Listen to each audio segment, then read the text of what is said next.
we are going to wrap this up by having a 10-minute Q&A session. So if all the panelists could unmute yourself, and I will start asking the questions, going to the top of the queue. Lalit asks, usual shelf life is needed for my products for 3 to 6 months. What maximum dosages would you recommend? Jeff, in terms of sourmate, 3 to 6 months?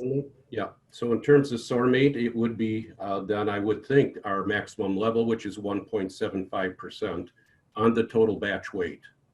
Okay.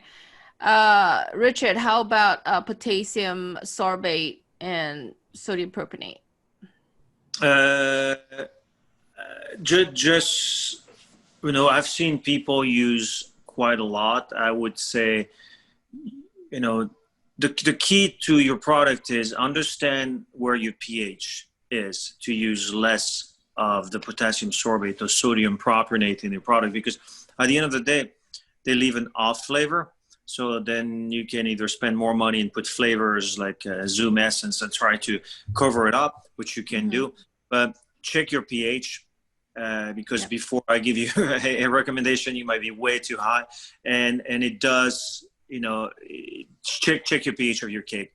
And ideally for cakes, it's tough to do. But if you could be around 6.5, 6.4 to 6.6 would be good.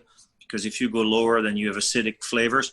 And then put and see where you are. That should work. Right. And if you guys need more information on potassium sorbate or sodium benzoate, and the applications, it's all on BAKERpedia. Okay. More information on that. Go check it out. Richard, what kind of preservatives would you recommend for sugar and egg-free cake products? And Jeff, would you recommend sourmate for that as well? I would sugar-free, egg-free. That's a tough one.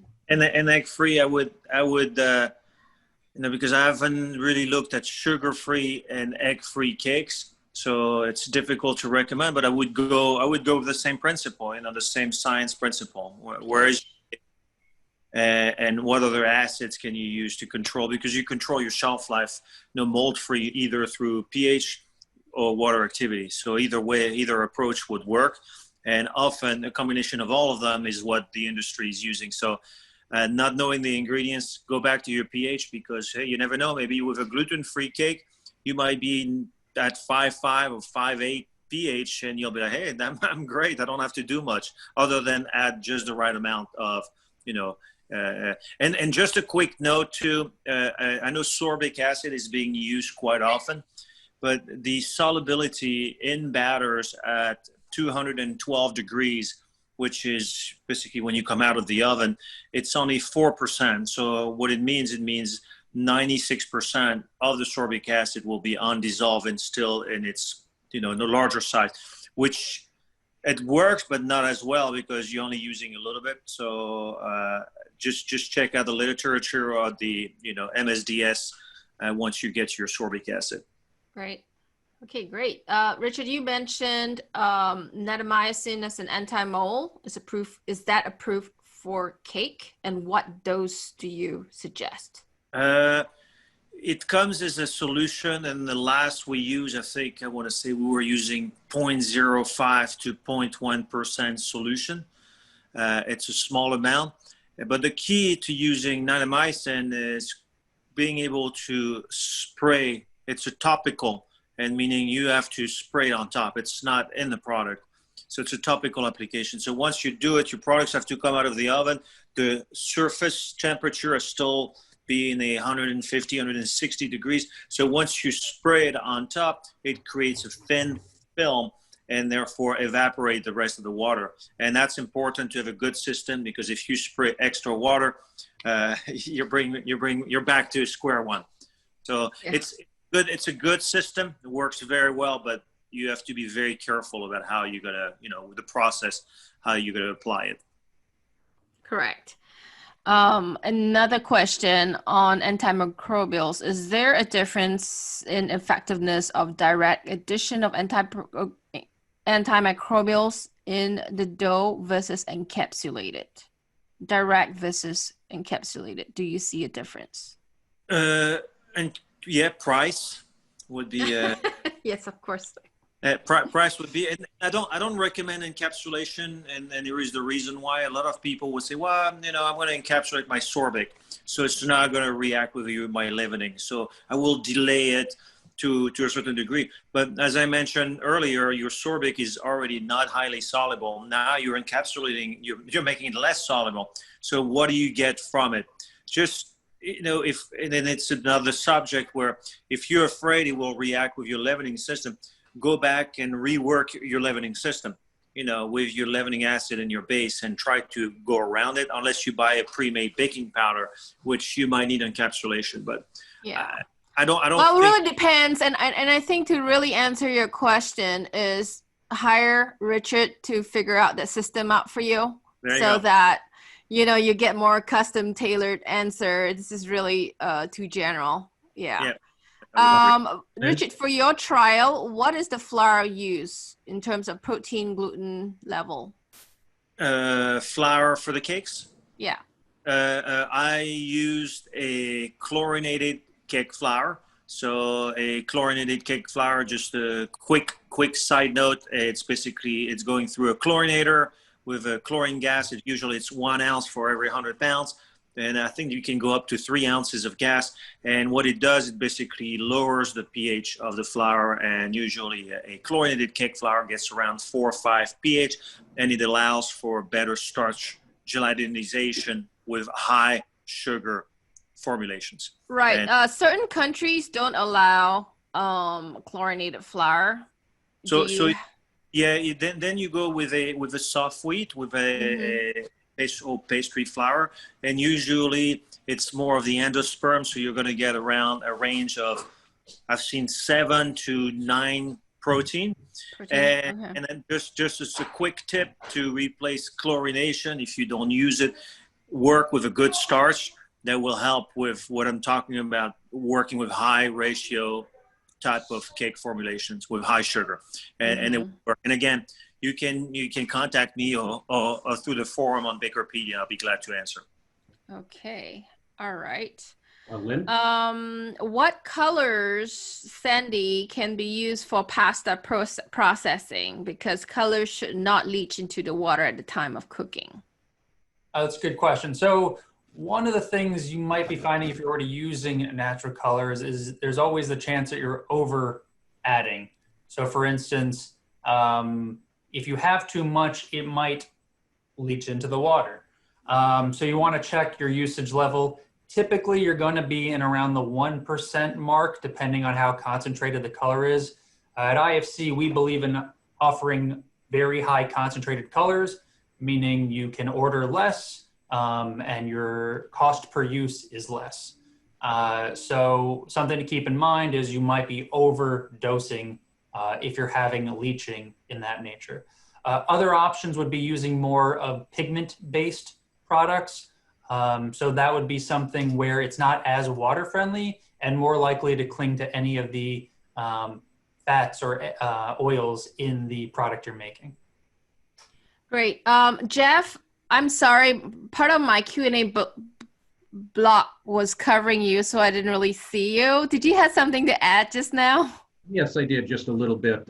Earlier, talking about the antimicrobial, you used the word dough, and I just want to be a little specific here. The sorbate, or potassium sorbate, sorbic acid, typically used in a leaven product, a cake product, which this seminar is mostly about. But when you use the word dough, I think right away of yeast-raised. And if you are talking yeast-raised, potassium sorbate, sorbic acid, or sorbate, typically would not be used because it reacts too much with the yeast. There, in a yeast-raised product, you would want to use propionic acid, calcium propionate, or the natural version, cultured wheat flour, which J&K is mostly known for. Thanks for pointing that out, Jeff. I wasn't paying attention to that. Thank you for the comment. Sandy, what are the functional properties of your release agent? Basically, you're having sticking. It's taking a lot of time to get your finished product out of whatever your process is. So if it's maybe a mixing kettle, and you're getting a lot of waste, or it's just taking your operator a lot of time to get it out. Same thing with after the cooking process or baking process. It's sticking to trays, conveyors, molds. These are sources for a lot of time waste and actual food waste. And by pre-applying release agents or anti-stick products to your equipment, things will just slide out. And again, the most common one on the market is PAM. PAM is for household consumers. Think of ours as PAM on steroids. So this is the stuff that's just going to help things slide out and keep you moving. And one of the benefits is it pays for itself because you'll reduce waste and your labor hours will shrink because you're able to produce more without all the extra cleaning work. Great. Thank you. So Sharon asks, is it possible to get a cake slice with 3 months shelf life? And what pH and water activity and antimicrobials combined with packaging might make this possible? So it is a very long answer. You need to consult Richard to really get this package to your product and problem. We can't really answer that all in this particular session, okay? But I can tell you that Richard will make that happen. He can create something that's 3 months shelf life for you, okay? He's done it all his life, right, Richard? Yeah, 6 months too. 6 months too. Or 3 years. What are you? I mean, you worked for the army that created ready-to-eat meals. Those last for a lifetime. So you can make something last 3 months. Yeah, and I did Twinkies too. They last forever, right? There you go. All right. So we have shared the IFC contact. We bake. Angel asks, we bake liquor cakes and would like to have a shelf life of 6 months. Do you recommend having a company, IFC Solutions, make a special preservative blend? That's a good question for you, Sandy. So we have done that. We do contract blends and things like that. We do work with some existing preservative companies. We ourselves are not preservative specialists. That might be more of a Jeff question. Yeah, so Jeff needs to work with Sandy to blend stuff. Yeah. Absolutely. It's Jeff possible. The formula, and if they're not able, we could always make it for you. Right. Okay, thank you. Oprah asks, where can I find all the clean label preservatives? So we have a clean label page, and you can go there. Also on the cultured wheat and sorbic acid as well. We have more information on those pages. Okay. Beta carotene is not cheap. That's correct. Natural solutions may be a little more expensive than the artificial ones, but you know, if you have beta carotene on your ingredient label, you need to really hype that up with your marketing, right? That's the only way you could sell this product a little more expensive. Beta carotene is nutritionally functional. So, you know, you just have to understand what you're giving up in terms of dirty chemicals versus clean chemicals, and your price points on how you're going to sell that. So we have come to the end of our question queue, and I want to thank all of you today, Jeff, Richard, and Sandy, for coming on and presenting on this so vital topic of shelf life. I mean, we can spend another hour at least going in depth into other things, but I think we have pretty much summarized it for now. So this particular presentation is going to be available in a couple of weeks.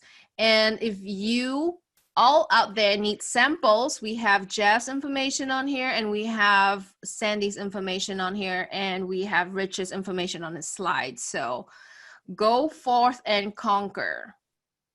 Thank you all. Thank you. Have a nice one. Thanks.